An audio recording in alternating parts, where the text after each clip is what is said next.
First ever factory outlet Mukunda jewellery KPHB Kothapet Khammam Somajiguda Hanamkonda. నమస్తే, మీరు చూస్తున్న సుమన్ టీవీ. నేను మీ కీర్తి. మనతో పాటు ప్రముఖ ఆస్ట్రాలజర్ బ్రహ్మశ్రీ నందిబట్ల శ్రీహరి శర్మ గురువు గారు ఉన్నారు. నమస్తే గురుగారు. వాగర్థావివ సంపృక్తౌ వాగర్థ ప్రతిపత్తయే జగతః పితరౌ వందే పార్వతీ పరమేశ్వరౌ. ఆదిత్యాయ చ సోమాయ మంగళాయ బుధాయ చ గురు శుక్ర శనిభ్యశ్చ రాహవే కేతవే నమః. శృంగేరి జగద్గురు పీఠాధిపతులకి, కంచి పీఠాధిపతులకి నమస్కారములు తెలియజేసుకుంటూ కార్యక్రమాన్ని ప్రారంభిద్దాం. గురుగారు, శనివారం శని త్రయోదశి. ఏ రాశుల వారికి మంచి చెడు జరగబోతోంది? ఈ రోజు మేము చేయవలసిన పాటించవలసిన నియమాలు ఏమైనా ఉన్నాయా? రెమెడీస్ ఏమైనా పాటిస్తే మా జీవితాల్లో కొంచెం మంచి జరిగే అవకాశం ఉందా? తెలియజేస్తారా? తప్పకుండానమ్మా.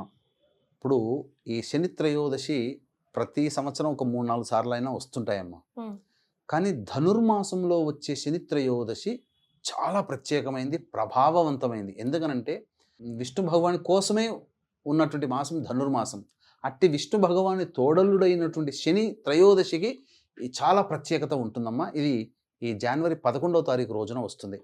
కాబట్టి ఎందుకు ఈ శని త్రయోదశి ఈ సంవత్సరం అంత ప్రాముఖ్యత అంటే, మనము గమనించుకున్నట్లయితే మార్చి 29వ తారీఖు రోజున శని కుంభరాశి నుంచి మీనరాశిలోకి ప్రవేశం చేస్తున్నాడు.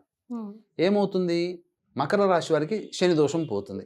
వృశ్చిక రాశి వారికి అర్ధాష్టమ శని, కర్కాటక రాశి వారికి అష్టమ శని, వృషభ రాశి వారికి కంటక శని దోషము తొలగిపోతాయి.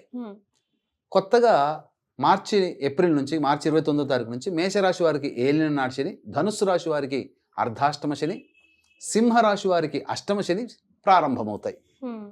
కొందరికి వెళ్తాయి, కొందరికి వస్తాయి.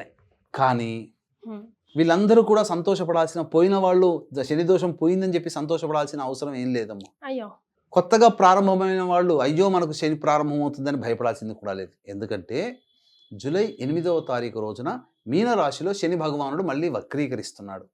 ఏమవుతుంది? వక్రీకరించినప్పుడు మళ్ళీ వెనకటి రాశి ఫలితాలనే ఇస్తాడు. కుంభరాశిలో ఉంటే ఎటువంటి ఫలితాలో అవే ఫలితాలు. మళ్ళీ వృశ్చిక రాశి వారికి అర్ధాష్టమ శని, వృషభ రాశి మిథున రాశి వారికి యోగ శని, కర్కాటక రాశి వారికి అష్టమ శని, మళ్ళీ వృషభ రాశి వారికి కంటక శని, మళ్ళీ దోషాలు ప్రారంభమవుతాయి. కాబట్టి తర్వాత చెప్పొచ్చేది ఏమిటంటే, ఈ 2025వ సంవత్సరంలో 12 రాశుల వారు శని ప్రభావానికి గురవుతారు. కాబట్టి అందరూ శని దోష పరిహారం అనేటువంటిది చేసుకోవాలమ్మా. ఎట్టి పరిస్థితుల్లో ఖచ్చితంగా చేసుకోవాల్సిందే. ఎందుకంటే అందరికి బ్యాడ్ రిజల్ట్స్ ఇస్తారా గురుగారు? కష్టాలే ఇస్తారా ఎక్కువ శాతం? కాదమ్మా, అలా అనుకోవడానికి కూడా లేదు. ఎందుకనంటే మీరు ఎగ్జాంపుల్స్ చెప్తాను. ఎన్టీ రామారావు గారు ఏలిన నాటి శని ప్రభావం ఉన్నప్పుడే పార్టీని పెట్టి వెంబడే 9 నెలల్లోనే ముఖ్యమంత్రి పీఠాన్ని పొందాడు. రాజయోగం పొందింది. అది సాదాసీదా రాజయోగమా? భారతదేశాన్ని కూడా గ్రిప్లో ఇందిరాగాంధీని కూడా గ్రిప్లో ఉంచుకోగలిగాడు. అంటే ఏంటి? అంతటి శని ఇస్తే ఫలితాలు అద్భుతంగా ఇస్తాడు, లేకపోతే చాలా కష్టాలు పెడతాడు. ఇక్కడ కష్టాలు పెడుతున్నాడని చెప్పి భయపడాల్సినటువంటిది కూడా లేదు. ఎందుకనంటే గత జన్మ కర్మదోషాలన్నీ కష్టాల రూపంలో తొలగింపచేస్తాడు శని భగవానుడు. ఇది ఇక్కడ మీరు గమనించాల్సినటువంటి అంశం. అంతేకాకుండా చాలా మందికి తెలియంది ఏంటంటే, ఈ యొక్క 2024లో పెళ్లిళ్ళు కాక ఇబ్బందులు పడుతున్న వాళ్ళు, ఇల్లు కట్టుకోవాలని కోరిక తీర్చుకోలేని వాళ్ళు శని ప్రభావం వల్ల తీర్చుకోగలుగుతారు. ఎందుకనంటే రుణానుబంధ రూపేణ పశుపత్ని సుతాలయ. రుణం ఉంటేనే భార్య, భర్త, పిల్లలు, సంపద, డబ్బులు, పెద్ద పెద్ద పనులు, ఇవన్నీ పూర్వజన్మ రుణం ఉంటేనే జరుగుతాయి. అందుకని వీక్షిస్తున్నటువంటి సుమన్ టీవీ ప్రేక్షకుల్లో మీలో మీ పెళ్లి సమయం, తల్లిదండ్రులుగా ఉన్నవాళ్ళు మీ పెళ్లి సమయంలో గనక మీ యొక్క సమయాన్ని గనక చూసుకుంటే ఖచ్చితంగా మీ రాశికి ఏలిన నాడి శనో, అష్టమ శనో, అర్ధాష్టమ శనో, యోగ శని దోషంలోనూ ఉంటారు. కాబట్టి ఖచ్చితంగా అందరికీ వివాహాలు జరగాలంటే శని ప్రభావంలో ఉండాలి. రుణబంధం, కర్మబంధం అవన్నీ కర్మబంధం రావాలి అంటే భార్య లేదా భర్త రావడం కర్మబంధం. ఆ సంతానం పొందడం కూడా రుణం ఉంటేనే తప్ప పొందలేరు. రుణం ఉంటే కానీ భార్య లేదా భర్త. పూర్వకాలంలో ఒకప్పుడు భర్త మాత్రమే సంపాదించి భార్య పిల్లల్ని పోషించేవాడు. ఈ రోజుల్లో ఆడవాళ్ళు కూడా భర్త పిల్లల్ని పోషిస్తున్నారు వాస్తవంగా. కాబట్టి ఈ యొక్క శని ప్రభావము ధనుర్మాసంలో వస్తున్నటువంటి శని త్రయోదశి కాబట్టి అద్భుతమైనటువంటి రోజుని అందరూ కూడా చక్కగా శని దోష పరిహారం చేసుకుంటే మంచి జరుగుతుంది. ఇంట్లో ఉండే పైసా ఖర్చు లేకుండా అతి సామాన్యుడు కూడా చేసుకోగలిగే పరిహారాల్ని మనం చేసుకోవచ్చునమ్మా. ఏంటి గురుగారు అవి మాకు తెలియజేస్తారా? తప్పకుండా మనకు 11వ తారీఖు రోజున శనివారం ఉదయం 8:22 వరకు ద్వాదశి తిథి ఉంది. గురుగారు. కాబట్టి తదనంతరం త్రయోదశి తిథి వస్తుంది. కాబట్టి 8:30 కల్లా కాలకృత్యాదులు తీర్చుకుని దగ్గరలోని శివాలయము, నవగ్రహాలు లేదా రావి చెట్టు ఉన్నటువంటి శివాలయానికి చేరుకోవాలి.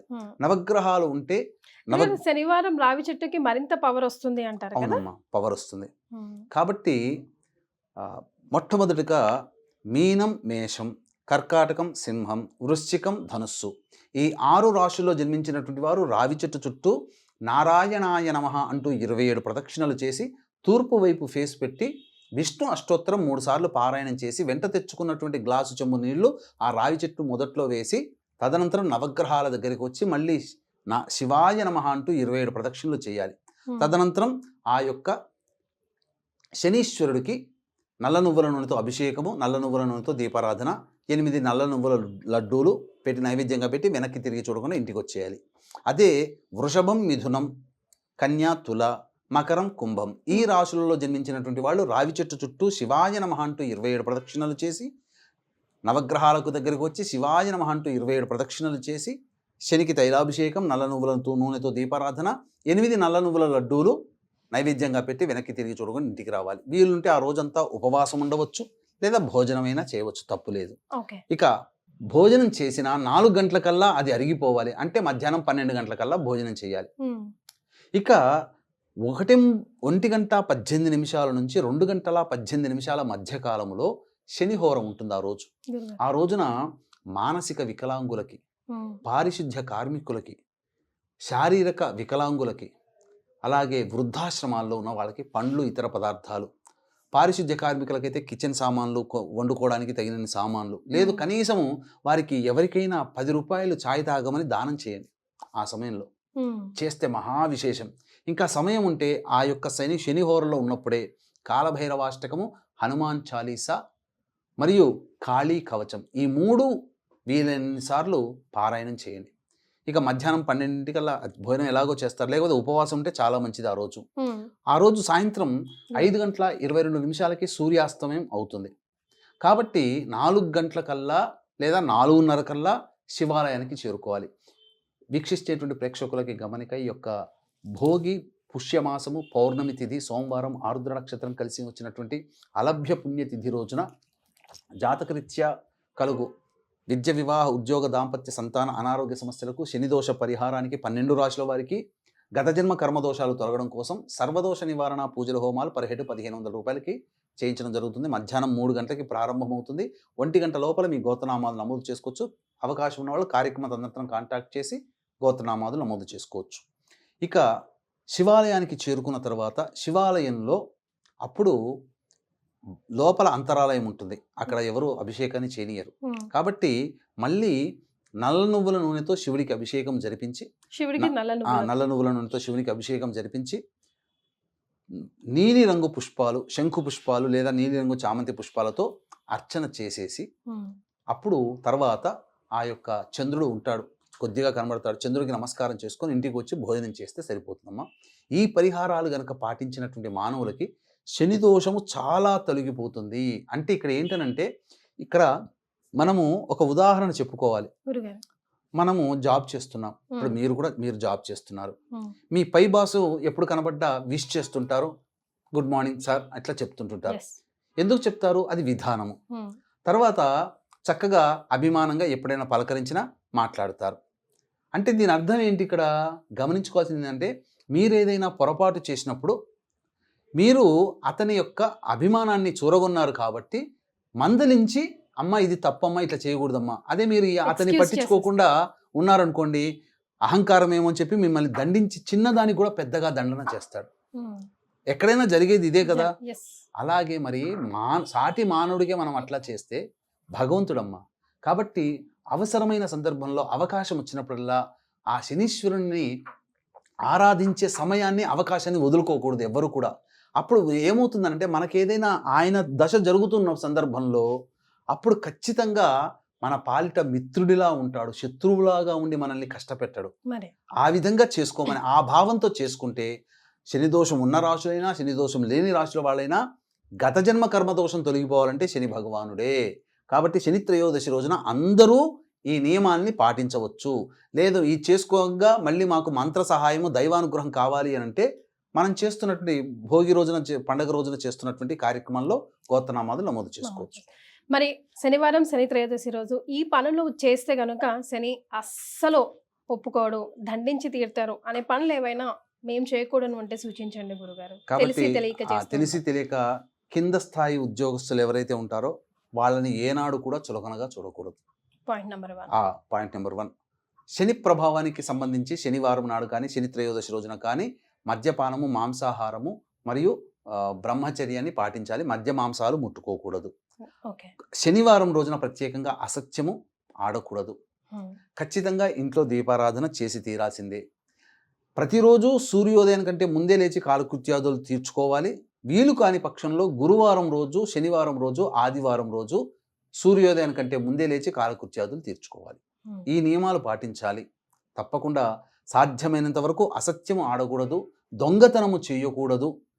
పైగా కుంటివారిని అంటే శారీరక వికలాంగులని, మానసిక వికలాంగులని హేళన చెయ్యకూడదు, వాళ్ళని ఏడిపించకూడదు.